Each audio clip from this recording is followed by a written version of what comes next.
வணக்கம்.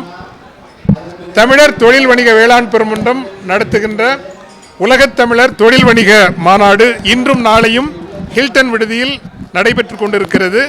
இந்த நாளினுடைய தொடக்க விழாவிற்கு மாண்புமிகு சட்டப்பேரவைத் தலைவர் திரு ஜேசிடி பிரபாகர் அவர்கள் தலைமையேற்றார்கள்.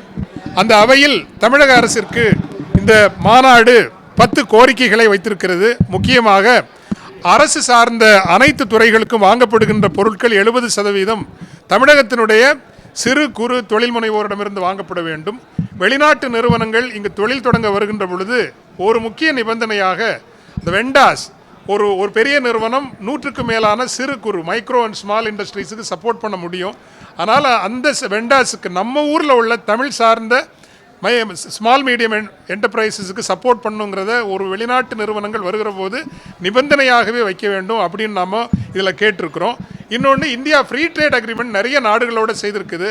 அது ஏற்றுமதி வாய்ப்புகளை பெரிதாக திறக்கிறது. ஆனால் அதை ஒழுங்கமைவு செய்வதற்கு அலுவலகங்கள் இங்கே நமக்கு கிடையாது. அதனால் ஃப்ரீ ட்ரேட் ஒப்பந்தம் இருக்கக்கூடிய எல்லா நாடுகளிலும் நம்முடைய தமிழக அரசு ஒரு அலுவலகம் வைக்கணும். இங்கே கூட கோயம்புத்தூர், சென்னை, திருச்சி, மதுரை போன்ற முக்கிய நகரங்களில் இந்த ஏற்றுமதி இறக்குமதியை ஃபெசிலிட்டேட் பண்ணுறதுக்கு அலுவலகங்கள் திறக்க வேண்டும் என்பது உள்ளிட்ட ஒரு 10 முக்கிய கோரிக்கைகள். மிக முக்கியமாக நமது அமைப்பு தமிழூர் என்கின்ற ஒரு திட்டத்தை முன்வைக்கிறது. 3 சங்கங்கள் முன்னர் நடந்தது. 4வது சங்கம் 1900 ஆண்டு பாண்டித்துரை தேவர் அவர்கள் மதுரையிலே தொடங்கினார்கள். 3 சங்கங்கள் வென்றன. 4வது சங்கம் ஜொலிக்காமல் போனதற்கு காரணம் 3 சங்கங்களும் அறிவு சமூகமும் அரசு அதிகார சமூகமும் இணைந்து நடத்தியவை. 4ஆம் சங்கத்திற்கு அரசு அதிகார சமூகத்தினுடைய ஆதரவு இல்லாததால் அது ஜொலிக்க முடியாமல் போயிற்று. எனவே எங்கள் அமைப்பு நம்புகிறது, கட்சி வேறு, அரசு வேறு. அரசு என்பது எல்லோருக்கும் உரியது, கட்சி அவரவர் விருப்பம். ஆனால் அரசு என்பது எல்லா மக்களுக்கும் உரியது என்கின்ற வகையில் எந்த கட்சி ஆட்சிக்கு வந்தாலும் அந்த அரசோடு இணங்கி செயல்படுவது என்பது எங்கள் இந்த அமைப்பினுடைய ஒரு முக்கிய கோட்பாடாக இருக்கின்ற காரணத்தினால் 5ஆம் சங்கம் என்பது ஏற்கனவே மதுரையில் நாங்கள் ஒரு உரையாடலாக தொடங்கினோம். திருநெல்வேலிக்கும் திருக்குற்றாலத்திற்கும் இடையில் அந்த அரங்கு வரும் என்பதை எமது அமைப்பு முன்னெடுக்கிறது. அரசுடன் இணைந்து செயல்பட விரும்புகிறது.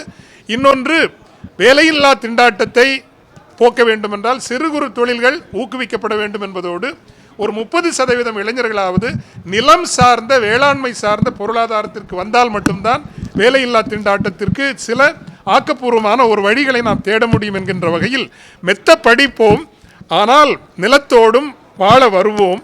நிலம் சார்ந்தும் இன்னும் ஏஐ யூஸ் பண்ணி, ஆட்டோமேஷன் யூஸ் பண்ணி வருமானம் தரக்கூடிய வழிகளை நாம் கண்டறியலாம். அந்த வகையில் எங்கள் அமைப்பு என்பது பெரியது சிறப்பு, சிறியதும் அழகே அப்படிங்கிற ஒரு கொள்கையை முன்வைக்குது. 5000-10,000 பேருக்கு வேலை கொடுக்குற நிறுவனங்கள் ரொம்ப பெருசு, சிறப்பு. ஆனால் 5 பேர் 10 பேருக்கு வேலை தரக்கூடிய கிராமப்புற ஒரு முற்போக்கான நிலம் சார்ந்த வேளாண்மை சார்ந்த வாழ்வு சார்ந்த பண்பாடு சார்ந்த தொழில் முனைதல் என்பது சாத்தியம் என்பதை அந்த தமிழூரில் நாங்கள் முன்னுதாரணமாக கட்டமைக்கப் போகின்றோம். தமிழ் சமூகத்தையும் குறிப்பாக ஊடகங்களை கேட்டுக்கொள்கின்றோம். மீண்டும் சொல்கிறோம், இன்று நகர்ப்புறம் சார்ந்த தொழில் முனைதல் அல்ல, லோக்கல் ரிசோர்சஸ் பேஸ்ட் ஆண்டர்பிரினர்ஷிப். உங்கள் இடத்தில் என்னென்ன வளங்கள், இயற்கை வளங்கள், மனித வளங்கள், கலை பண்பாட்டு வளங்கள், பாரம்பரிய வளங்கள், அது வைத்தியம், மர்மம் எதுவாக இருக்கலாம், இவற்றை சார்ந்தும் தொழில் முனைதல் நடக்க வேண்டும் என்பதுதான் லோக்கல் ரிசோர்சஸ் பேஸ்ட் ஆண்டர்பிரினர்ஷிப். சிறியதும் அழகு என்ற கொண்டாட்டம். இப்படிப்பட்ட பல முற்போக்கான சிந்தனைகளோடு இந்த மாநாடு நடைபெற்று கொண்டிருக்கிறது. இதற்கு ஊக்கம் தருகின்ற தமிழகத்தினுடைய ஊடகத்துறை அன்பர்களுக்கு நான் மிகுந்த நன்றி கடன்பட்டிருக்கின்றேன். ஒருங்கிணைக்கின்ற சமுத்திரராஜ் செந்தில் அவர் ஒருங்கிணைப்பில் வந்திருக்கக்கூடிய உங்கள் எல்லோருக்கும் உண்மையிலேயே நன்றி. இந்த சிறியதும் அழகு என்பதையும் நீங்கள் அந்தந்த லோக்கல் ஏரியாலேயே ஆண்டர்பிரினர்ஷிப் இருந்தாச்சுன்னா நகர்ப்புறங்கள் நெரிசலும் நெருக்கடியும் ஆக வேண்டிய தேவையில்லை என்பதையும் தெரிவித்துக்கொண்டு, நவம்பர் 12, 13, 14 நாட்களில் துபாய் நகரில் அனைத்துலக பெரும் மாநாடு நடைபெறும். 45 நாடுகளின் தமிழ் தொழிலதிபர்கள் கலந்து கொள்வார்கள். கிராமப்புற தொழில் முனைதலை ஊக்குவிப்பதற்காக அவர்களெல்லாம் இணைந்து ஒரு 100 கோடி அளவுக்கான நிதி திட்டத்தையும் அறிவிக்க இருக்கின்றார்கள். இந்த திட்டங்களையும் அரசோடு இணைந்து பொது சமூகத்தோடு இணைந்து செயல்படுத்த விரும்புகின்றோம். நன்றி, வணக்கம்.